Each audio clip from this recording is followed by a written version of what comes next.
और आज क्योंकि चुनाव का आखिरी दिन है, फर्स्ट फेज के प्रचार का आखिरी दिन है और 5 बजे से पहले हमें अपना घोषणा पत्र भी जारी करना है। मुझे याद है कि जब 2012 का समाजवादी पार्टी ने घोषणा पत्र जनता के बीच में रखा था और सरकार बनने के बाद उस समय जो जो चीजें घोषणा पत्र में थीं, किस विभाग से वो पूरी हो सकती हैं, बाकायदा हर प्रमुख सचिव को चीफ सेक्रेटरी के माध्यम से भेज करके और माननीय मंत्री जितने भी थे उनकी जानकारी में ला करके घोषणा पत्र को लागू करने का काम किया गया था। 12 से 17 में कई ऐसी चीजें जो घोषणा पत्र में शामिल नहीं थीं, उसके बावजूद भी समाजवादी पार्टी ने काम कर करके दिखाया और बड़े बड़े काम करके दिखाए। आने वाले समय में उत्तर प्रदेश को खुशहाली, विकास और तरक्की के रास्ते पर ले जाने के लिए समाजवादी पार्टी ने अपना मैनिफेस्टो बनाया है, जो सत्य वचन और अटूट वादा करके हम लोग जनता के बीच में जा रहे हैं। समाजवादी पार्टी ने जब कभी भी जनता के बीच में जो वादे किए होंगे, सरकार बनने पर उनको पूरा किया गया है। इसलिए बहुत बड़ा ये डॉक्यूमेंट है, मैं पूरा नहीं पढ़ पाऊंगा। अपनी प्रेस कॉन्फ्रेंस खत्म होने के बाद ये पूरा का पूरा मैनिफेस्टो आपके हाथ में दे दिया जाएगा। कुछ जरूरी जो चीजें हैं वो मैं पढ़ करके आपको सुनाना चाहता हूं, जो बहुत ही जरूरी हैं। उनको मैं शुरुआती समय से ही पढ़ना चाहूंगा। समय समय पर कई घोषणाएं की गई हैं, वो तो शामिल होंगी, वो हैं हमारे इस डॉक्यूमेंट में, लेकिन कुछ पॉइंट मैं आपके सामने रख रहा हूं और डिटेल में वो सब बिंदु इस बड़ी किताब में हैं। सबसे पहले मैं उत्तर प्रदेश के किसानों और उत्तर प्रदेश की जनता के सामने अपने सत्य वचन और अटूट वादा करके मैनिफेस्टो जो लेकर के आए उसकी बातें रख रहा हूं। पहला बिंदु यह है कि सभी फसलों के लिए एमएसपी प्रदान की जाएगी और गन्ना किसानों को 15 दिन में उनका भुगतान सुनिश्चित किया जाएगा। इसके लिए अगर फार्मर्स कॉर्पस फंड भी बनाना पड़ेगा तो बनाया जाएगा। सभी किसानों को 4 साल के भीतर यानी 2025 तक कर्ज मुक्त बनाया जाएगा। ऋण मुक्ति कानून बनाकर के अत्यंत गरीब किसानों को लाभ पहुंचाया जाएगा। सभी लघु एवं सीमांत किसान जिनके पास 2 एकड़ से कम जमीन है, उन्हें 2 बोरी डीएपी एवं 5 बोरी यूरिया मुफ्त दी जाएगी। सभी किसानों को सिंचाई के लिए मुफ्त बिजली, ब्याज मुक्त लोन, बीमा एवं पेंशन की व्यवस्था की जाएगी। किसान आंदोलन के दौरान शहीद हुए किसानों के परिजनों को 25 लाख रुपए की आर्थिक मदद दी जाएगी और उनकी याद में किसान स्मारक भी बनाया जाएगा। महंगाई पर बार, चौथा बिंदु, सभी बीपीएल परिवारों को प्रति वर्ष 2 एलपीजी सिलेंडर मुफ्त में दिया जाएगा। सभी 2 पहिया वाहन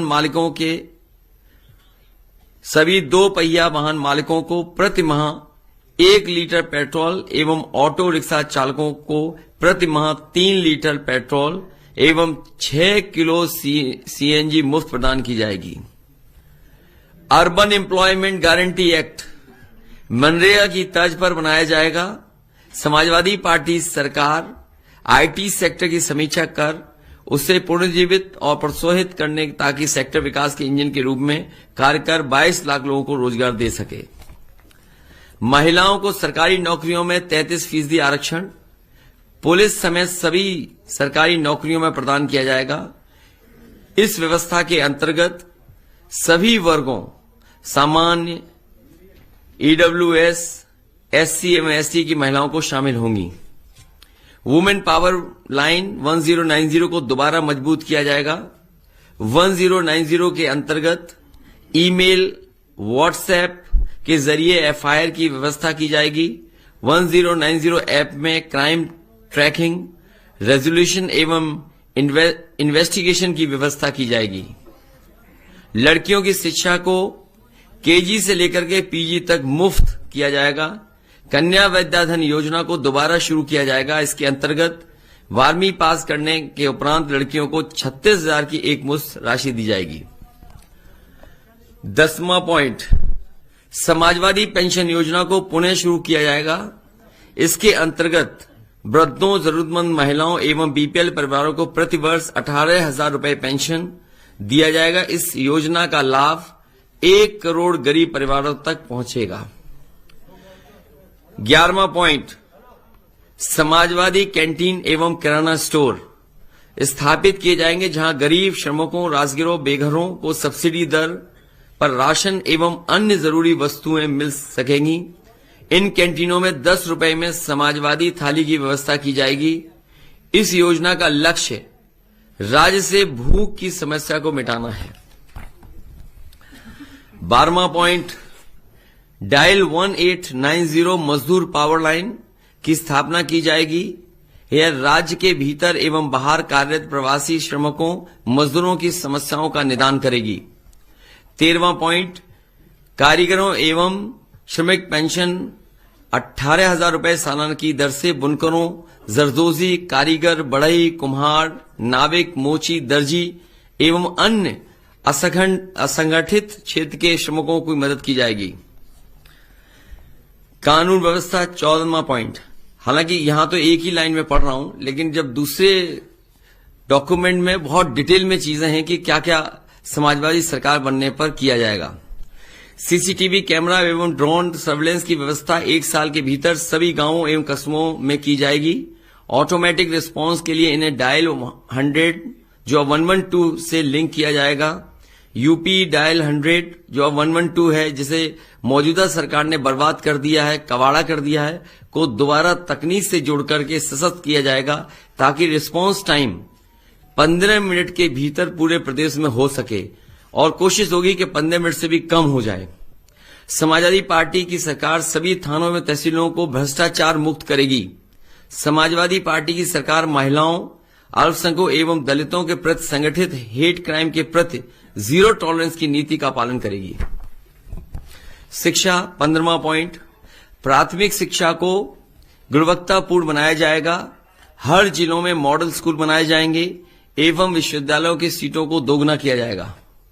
16वां पॉइंट, लैपटॉप वितरण राज्य के भीतर 12वीं पास सभी छात्रों को लैपटॉप वितरित किया जाएगा। स्वास्थ्य सेवा 17वां पॉइंट, कैशलेस स्वास्थ्य सर्विस द्वारा सभी गरीबों को उच्च कोटि की स्वास्थ्य सेवा प्रदान की जाएगी। हेल्थ सेक्टर के मौजूद बजट की समीक्षा कर इसे वर्तमान से 3 गुना ज्यादा किया जाएगा। यह राज्य के बजट का लगभग 10% होगा। इसकी मदद से सार्वजनिक स्वास्थ्य प्रणाली को बेहतर किया जाएगा।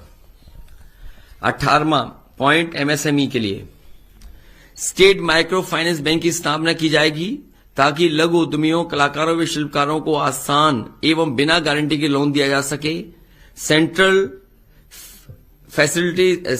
फैसिलिटेशन सेंटर के माध्यम से यूपी के सभी प्रमुख शहरों में ट्रेडिशनल एमएसएमई क्लस्टर की स्थापना की जाएगी। फ्लैट रेट बिजली की आपूर्ति, raw material bank, display mart और ई कॉमर्स युक्त मार्केटिंग सपोर्ट सिस्टम पर विशेष जोर दिया जाएगा। कारीगर बाजार की स्थापना की जाएगी। उद्योग 19th point, single roof clearance system. अभी तक तो ये होता था सिंगल विंडो क्लियरेंस सिस्टम, लेकिन वो कई बार उसके परिणाम अच्छे नहीं आए। इसलिए समाजवादी पार्टी ने तय किया सरकार बनने पर सिंगल रूफ क्लियरेंस सिस्टम सभी मौजूदा एवं नए उद्योगों के लिए बनाया जाएगा। ईज ऑफ डूइंग बिजनेस के लिए मोबाइल ऑफिस, ई ऑफिस की स्थापना की जाएगी। सार्वजनिक इंफ्रास्ट्रक्चर 20वां पॉइंट, 300 यूनिट बिजली मुफ्त, घरेलू इस्तेमाल की जाने वाली 300 यूनिट बिजली मुफ्त की जाएगी। समूचे प्रदेश में 24 घंटे बिजली आपूर्ति सुनिश्चित की जाएगी। सभी ग्रामीण और आंतरिक सड़कों को आरसी से बनाया जाएगा। क्लीन ड्रिंकिंग वाटर मिशन, सभी गांवों एवं शहरों के स्वच्छ पेयजल की व्यवस्था को सुनिश्चित किया जाएगा। प्रदूषण की समस्या के निवारण के लिए युद्ध स्तर पर तैयारी की जाएगी एवं जिलेवार प्रबंधन किया जाएगा। फ्री वाईफाई जोन सभी गांव एवं शहरों में स्थापित किया जाएगा। शहरी आवास, शहरी विकास विशेषकर traffic management, drainage system, city forest, प्रदूषण नियंत्रण, वेस्ट मैनेजमेंट और ग्रीन टेक्नोलॉजी की व्यवस्था की जाएगी। हाउस टैक्स और प्रॉपर्टी टैक्स को युक्ति संगत बनाने के लिए एमएनएस स्कीम को लाया जाएगा। सरकारी कर्मचारियों का कल्याण, 22वां पॉइंट, पुरानी पेंशन योजना को बहाल किया जाएगा। 2005 से पूर्व कर्मचारियों को मिलने वाली पुरानी पेंशन व्यवस्था लागू की जाएगी। क्योंकि ये 22 पॉइंट्स तो मैंने आपके सामने पढ़ दिए, इसके अलावा जो मैनिफेस्टो में चीजें हैं मैं केवल कुछ पढ़ना चाहता हूं आपके सामने। कृषि और ग्रामीण विकास में ग्रामीण अर्थव्यवस्था और बुनियादी ढांचा निवेश के लिए प्राथमिकताओं वाला सेक्टर होगा। वर्तमान बजट का 3 गुना या उत्तर प्रदेश के वार्षिक बजट का न्यूनतम 15% राशि यानी लगभग 1 लाख करोड़ रुपए इसके लिए आवंटित किया जाएगा। इसमें और भी बिंदु हैं लेकिन मैं वो नहीं पढ़ रहा हूं। किसान बाजार नेटवर्क का विस्तार किया जाएगा ताकि हमारे पास प्रत्येक 10 किलोमीटर के भीतर एक बाजार हो। सभी जिलों में किसान बाजार स्थापित किए जाएंगे ताकि किसान अपनी उपज सीधे उपभोक्ताओं को बेच सके। सभी मंडलों में स्थानीय फसलों के लिए विशिष्ट फूड प्रोसेसिंग क्लस्टर स्थापित किया जाएगा। उत्तर प्रदेश में 5 प्रमुख कृषि जलवायु क्षेत्रों में निर्यात उन्मुक्त फूड प्रोसेसिंग क्लस्टर स्थापित किया जाएगा।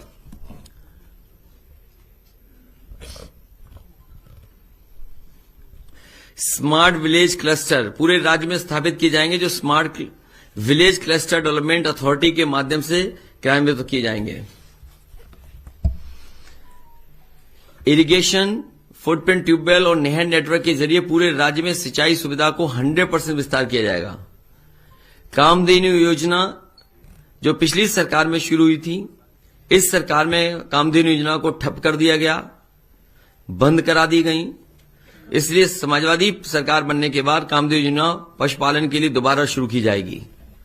और साथ ही साथ पिछली बार यह तय किया गया था कि गाय के दूध के लिए अगर ज्यादा भी पैसा देना पड़े, 3 रुपए या 4 रुपए भी ज्यादा देना पड़ेगा, तो वो सरकार की तरफ से वो व्यवस्था की जाएगी। रूरल एग्रीकल्चर हब्स की उच्च स्तरीय तकनीक से लैस किया जाएगा। सभी प्रमुख एग्रो क्लाइमेटिक जोन से रिसर्च, जांच और ट्रेनिंग इंफ्रास्ट्रक्चर को स्थापित किया जाएगा। कृषि स्टार्टअप को बढ़ावा देने और कृषि क्षेत्र में रोजगार पैदा करने के लिए एग्रोटेक इनोवेशन सेंटर स्थापित किए जाएंगे।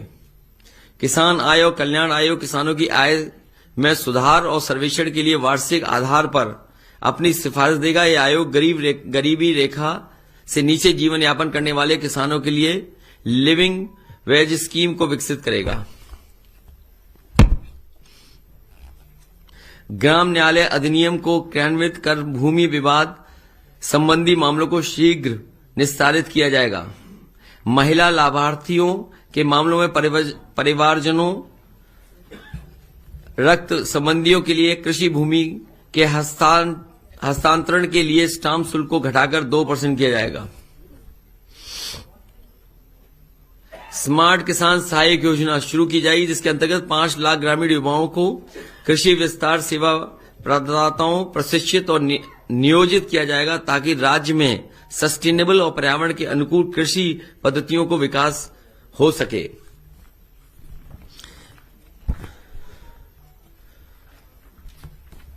युवा और रोजगार, इसमें बहुत डिटेल में चीजें हैं। राज्य शिक्षा नीति के तहत अर्थव्यवस्था की बेहतरी के लिए अंग्रेजी शिक्षा पर ध्यान केंद्रित किया जाएगा एवं सांस्कृतिक पहचान को मजबूती देने के लिए स्थानीय भाषाओं में शिक्षा प्रदान की जाएगी। बालिका शिक्षा पर विशेष जोर दिया जाएगा। यूपी को 2027 तक 100% साक्षर राज्य बनाया जाएगा। सैनिक स्कूल सभी मंडलों में स्थापित किए जाएंगे। कौशल विकास, रोजगार और व्यक्तित्व विकास केंद्र सभी तहसील मुख्यालयों में खोले जाएंगे। विशेष रूप से लड़कियों के कौशल युक्त बनाया जाएगा। प्रति वर्ष 5 लाख युवाओं को कौशल विकास परियोजना प्रदान करने का लक्ष्य निर्धारित किया जाएगा। बहुत डिटेल में है चीजें इसमें। विकास का इंजन समाजवादी पार्टी सरकार राज्य में एमएसएमई